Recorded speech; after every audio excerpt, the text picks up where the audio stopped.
my name is Amit Kotiyal, and I'm the Chief Operations and Customer Officer at MPOWER.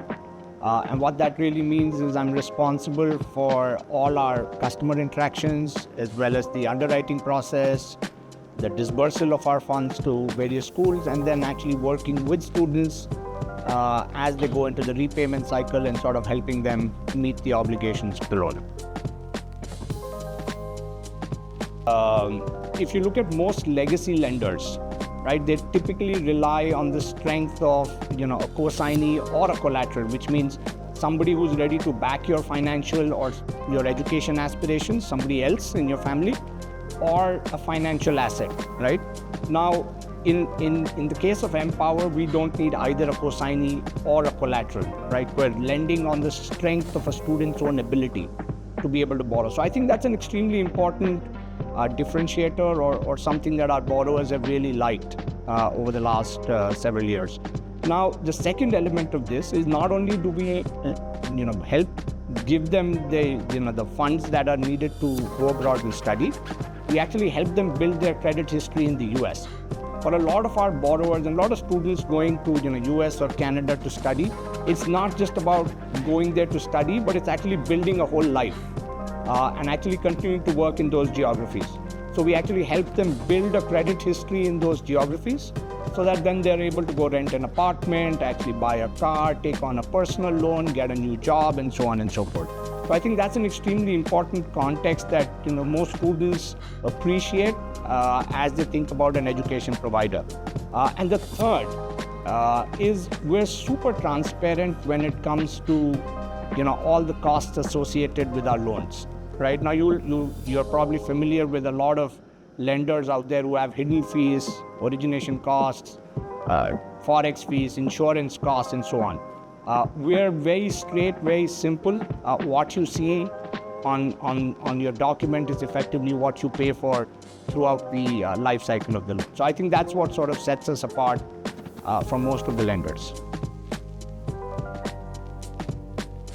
So I think this has actually been a founding thesis or a founding vision and mission for us as an organization to begin with. Now, if you look at, as I was mentioning earlier, if you look at what most traditional lenders do before they give you the money, is look at your father's ability to earn money, what kind of a job he's in, so he can become a signatory to your loan document. Or they're looking at financial assets that you own so they can fund you. Now, if you think about it, these are walls that other lenders are creating that a lot of students are unable to climb. And therefore, they're not able to pursue their dreams or passion of higher education and so on and so forth. So in many ways, MPOWER sort of levels the playing field. And I think that's extremely important because if you look at how income disparity works across the world, if we are able to level the playing field so any person from any educational, any financial background is able to borrow money, go earn himself or herself a much needed education and build a much better future. And that is what I think financial inclusion means. And I think we're doing that one student at a time. We've already done this for 20,000 students already. And we're doing this every single day, one student at a time. Our vision has always been to give as many students as possible an opportunity to pursue their dreams and build a much better future, right? When we started this off, started off small, but over the last several years, we have been almost doubling our business every single year, which means really that, we've been able to help a lot of students achieve their dreams, and the opportunity to continue doing that remains significant. So we do this well, and we are going to continue doing this. So that's the first part of how we think about the next 3 to 5 years. So how we've already helped 20,000 students, how do we now take this to 100,000 students over the next 3 to 5 years? So that's one part. The second part of the whole thing, I think, is a lot of our students have started to build a great deal of trust with us, because once you give the money, you're sort of working with the borrower to help them meet their payment obligations, so on and so forth. So there's actually an opportunity for us to help them with other banking services, right? So this is an area that we've now started to explore. Are there other financial products that this segment of borrowers needs that we are able to provide to them and help them build out their future there. The third element, I think, of our growth strategy is we've done extremely well and have been very successful in the US and Canadian school market. And a lot of students do go to these two countries. But a lot of we still get a lot of students approaching us and talking to us about wanting to study in the US or UK, or wanting to study in Europe or Australia.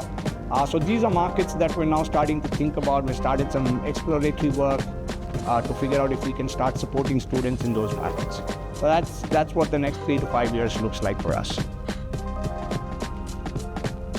It's a great question, and I think that's one of the most important differentiators for us as a company as well. I think the first thing is we take particular pride in hiring the best talent who can work with our borrowers on the phone. So our recruitment criteria is extremely tight. And then we follow that up with a very rigorous training program. And that training program is designed to help students, help our employees understand the nuances of lending to a student community, helping them understand what challenges students typically face. So they're actually able to empathize with the borrower when they're speaking to them on the phone. So that's one part, just the human element of hiring, training, and empathy. The second part is we've designed processes with the borrower in mind. So we've sort of turned the entire lending process on its head, and we put the borrower at the center. So how do we make the borrower's life better? How do we make the borrower's life more convenient? And what would make the most sense from a borrower standpoint? So that's the second element of this. And the third thing, we're a data-driven company. We measure every single thing that we do. So we have an internal NPS promoter score. So every borrower that we reach out to, either on email or on phone, gets a survey with an NPS asking him to rate us on the experience that they had. We then take that data, we measure ourselves almost every single day, and then we dissect that data based on teams, people, individuals, process, and then we continuously drive improvement. And the outcome of all of this, really, if you go look at our Trustpilot score, we're currently at 4.85 for the last 90 days on Trustpilot. It's an extremely high score for any fintech. And in addition to that, if you look at just the number of repeat borrowers that we have, and I think that's a great example of borrowers who are happy with our customer experience, is the number of repeat borrowers. And we've got 20,000 students that we've already lent to, but the number of loans that these 20,000 borrowers have is actually significantly higher. So I think if you just bring that all together, you get a much better customer experience.